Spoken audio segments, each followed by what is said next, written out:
කැලේ තියෙන කෑම වලට වඩා කටට රහට කෑම වේලක් කාලා ඉන්න පුළුවන් ගමරාලගේ කුකුල් කූඩුව පැත්ත ගියා නම් ඒක නම් කටින අදහස තමයි. මාත් මේ හොදටම බඩගින්න හිටියේ. ගමරාල නම් නිදි වගේ මං හනික ගිහින් කුකුලෙක් අල්ලගෙන එන්නම්. අනේ දෙයියනේ මගේ කුකුළු ටික. ඉන්නකෝ මේ නරිය අද තමයි මගෙන් පාඩම ඉගෙන ගන්නෙ. ආමිනේ මට අද ලබු කිරිබත් ටිකක් හදලා ඕනේ ඔන්න. ගමරාලේ ඔහේ දන්නවනේ මේ නරියගේ කපටිකම. ලබු කිරිබතුයි කුකුලොයි ඔක්කොම කාලයයි දන්නේ ඕන්න. ඒව කොහෙද මාත් එක්ක ඉන්නකෝ මං කරන්නම් කොහොමද වැඩක්.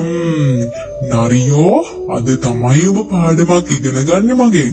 නරියා කුකුල් කූඩුවට එන්නේ මෙන්න මේ පැත්තෙන්නේ. මෙතනින් ලබු කිරිබත් ටික තියලා මං හැංගිලා බලන් ඉන්න ඕනේ. ඔන්න කියනකොට වෙනවා. මොකද්ද එන සුවඳ? ලබු කිරිබත් වගේ. අද නම් කුකුල විතරක් නෙමෙයි ලබු කිරිබතුත් කාලා යන්න පුළුවන්. ඒත් මොකද මේ කවදාවත් නැතිව ගමරාල ලබු කිරිබත් තියලා තියෙන්නේ? කලබල වෙන්න නරකයි. ළඟට නොයා බලාගෙන ඉන්න ඕනේ. කෝ මේ නරිලාල ලබු කිරිබත් ළඟට කිට්ටු වෙන්නේ නෑනේ. මූට වැඩේ තේරිලාවද්ද? මූණන් ලබු කිරිබත් කන්න ළඟටවත් එන්නේ නෑ වගේ. කමක් නෑ බලන් ඉඳලා බෑ. පැනලා අල්ල ගන්න ඕනේ. අන්න පඳුරක් කියලා වෙනවා. ගමරාල නේද අර එන්නේ මේ පැත්තට. පඳුර ළඟට මා යනවා විනායේ. පඳුර මා ළඟට එනවා හිනායේ.